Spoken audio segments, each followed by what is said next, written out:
ಬನ್ನಿ ವೀಕ್ಷಕರೇ, ಗೀತಾ ಅಡುಗೆ ಮನೆಗೆ ಸ್ವಾಗತ.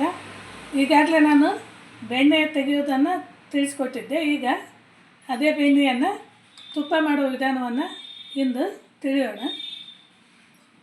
ಈ ಬೆಣ್ಣೆಯನ್ನು ಕಾಸಲು ಇಡೋಣ. ಬೆಣ್ಣೆ ಯಾವ ರೀತಿ ಕರಗ್ತಾ ಇದೆ ಅನ್ನೋದನ್ನು ಈ ಥರ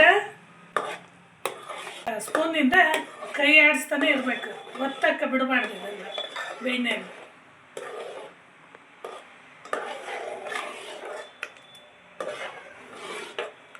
ಸುಮಾರು ಈ ಥರ ಒಂದು 15ರಿಂದ 20 ನಿಮಿಷ ಕೈ ಆಡ್ತಾ ಕರಗಿಸ್ತಾ ಹೋಗ್ಬೇಕು.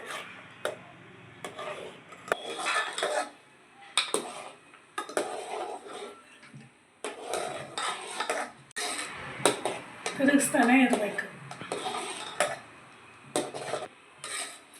ಇದೆಲ್ಲ ಕರಗಿ ಬೆಣ್ಣೆ ಕುದಿ ಬರಬೇಕು, ಚೆನ್ನಾಗಿ ಕಳ ಕುದಿಬೇಕು. ಸುಮಾರು ಇದು ಒಂದು 20ರಿಂದ 25 ನಿಮಿಷ ಟೈಮನ್ನು ತೆಗೆದುಕೊಳ್ಳುತ್ತೆ.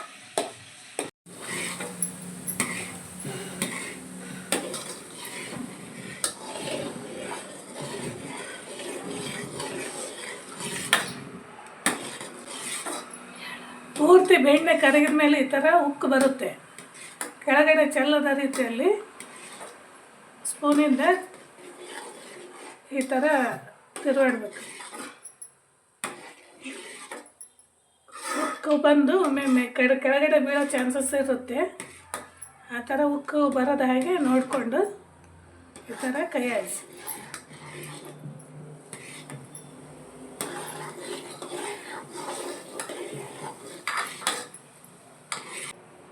ಆದಷ್ಟು ದೊಡ್ಡ ಪಾತ್ರೆಯಲ್ಲೇ ಬೆಣ್ಣೆಯನ್ನು ಕರಗಿಸಿ.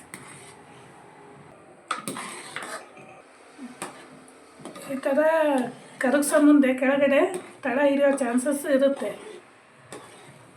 ಆ ರೀತಿ ತಳ ಹಿಡಿದಂಗೆ ಈ ಥರ ಸತತವಾಗಿ ಕೈ ಆಡಿಸ್ತಾನೆ ಇರಬೇಕು. ಒತ್ತಿದ್ರೆ ತಳ ಹಿಡಿದ್ರೆ ಅದ್ರ ಸ್ಮೆಲ್ಲೇ ಚೇಂಜ್ ಆಗಿಬಿಡುತ್ತೆ. ಅದಕ್ಕೋಸ್ಕರ ಆದಷ್ಟು ಈ ಥರ ಸ್ಪೂನಿಂದ ತಿರುತ್ತಾನೆ ಇರಬೇಕು.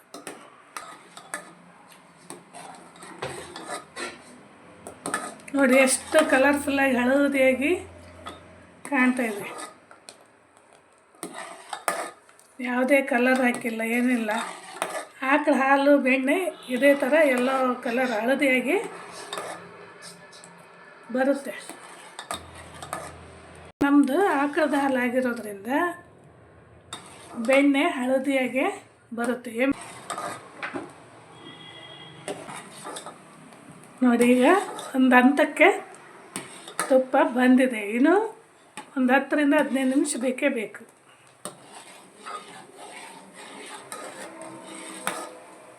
ಕಡಿಮೆ ಉರಿಯಲ್ಲೇ ಈ ಥರ ಬೆಣ್ಣೆಯನ್ನು ಕಾಯಿಸ್ತಾ ಇರಬೇಕು. ಇಲ್ಲಾಂದ್ರೆ ಪಾತ್ರೆ ಸುತ್ತಲೂ ಹತ್ತಿ ಒತ್ತು ಬಿಡುತ್ತೆ.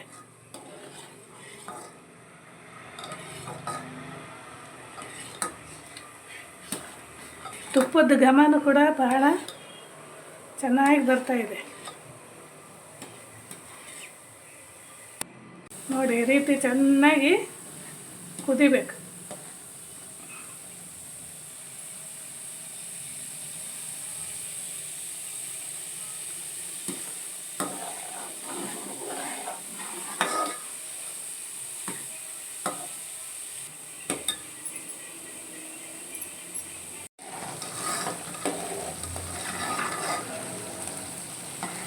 ನೋಡಿ, ಈಗಾಗಲೇ ತುಪ್ಪ ಬಿಡ್ತಾ ಇದೆ.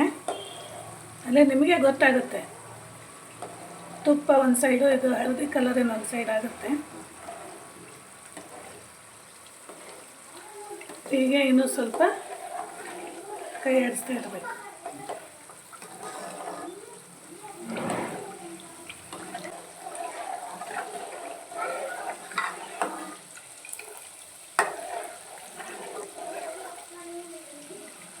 ನಿಮಗೆ ಅನಿಸುತ್ತೆ ತುಪ್ಪ ಆಗಲೇ ಒಂದು ಕಡೆಗೆ ಬೇರೆಯೇ ಕಾಣುತ್ತೆ.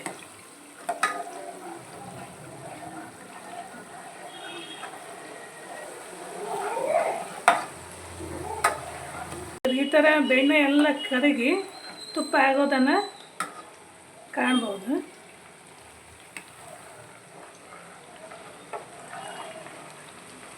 ಈ ಥರ ಕಳ ಕುದ್ದು ತನ್ನಷ್ಟಕ್ಕೆ ತಾನೇ ಸುಮ್ಮನೆ ಆಗುತ್ತೆ. ಅಲ್ಲಿಗೆ ತುಪ್ಪ ಸಿದ್ಧವಾಯಿತು ಅಂತ ತಿಳ್ಕೊಬೇಕು. ನೋಡಿ ಯಾವ ಥರ ತುಪ್ಪ ಬಂದಿದೆ ಅನ್ನೋದನ್ನು.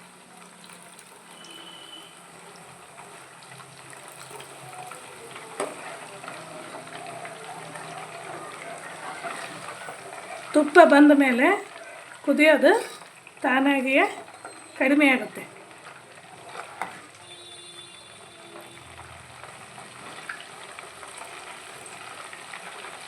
ನೋಡಿ ಎಷ್ಟು ಚೆನ್ನಾಗಿ ಬಂದಿದೆ.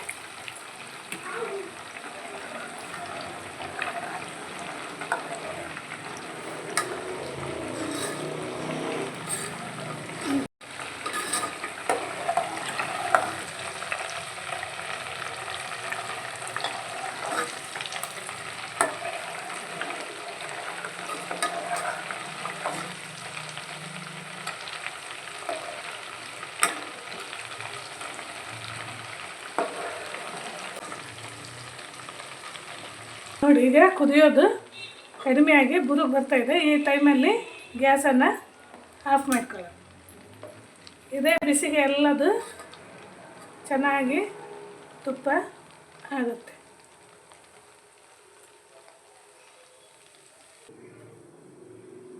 ಇದಕ್ಕೆ ನಾನು ಒಂದು ವೀಳ್ಯದೆಲೆ ಮತ್ತು ಉಪ್ಪನ್ನು ಹಾಕ್ತಾಯಿದ್ದೀನಿ.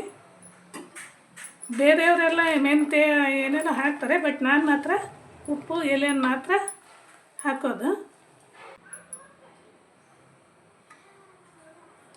ರೀತಿ ನೋಡಿ ಈ ಥರ ತುಪ್ಪ ಆದಮೇಲೆ ತದನಂತರ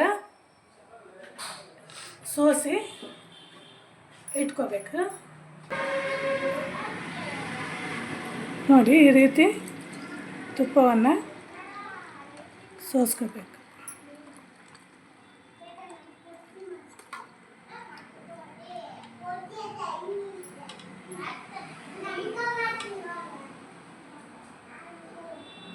ನೋಡಿ ಇದು 1 ಲೀಟ್ರ್ ತುಪ್ಪವನ್ನು ಹಿಡಿಯುವಂಥ ಪಾತ್ರೆ ಆಗಿರೋದ್ರಿಂದ 1 ಲೀಟ್ರ್ ಪೂರ್ತಿ ತುಂಬಿದೆ. ಈ ಥರ ರುಚಿಕರವಾದಂತಹ ತುಪ್ಪವನ್ನು ಮನೆಯಲ್ಲಿಯೇ ಬೆಣ್ಣೆ ಮಾಡಿ ತಯಾರಿಸಿಕೊಳ್ಳಿ. ಮುಂದಿನ ವಿಡಿಯೋದೊಂದಿಗೆ ಸಿಗೋಣ. ಹೀಗೆ ನಾನು ಮಾಡುವಂಥ ವಿಡಿಯೋಗಳನ್ನು ವೀಕ್ಷಿಸಿ, ಲೈಕ್ ಮಾಡಿ, ಶೇರ್ ಮಾಡಿ, ಸಬ್ಸ್ಕ್ರೈಬ್ ಮಾಡಿ ಫ್ರೆಂಡ್ಸ್.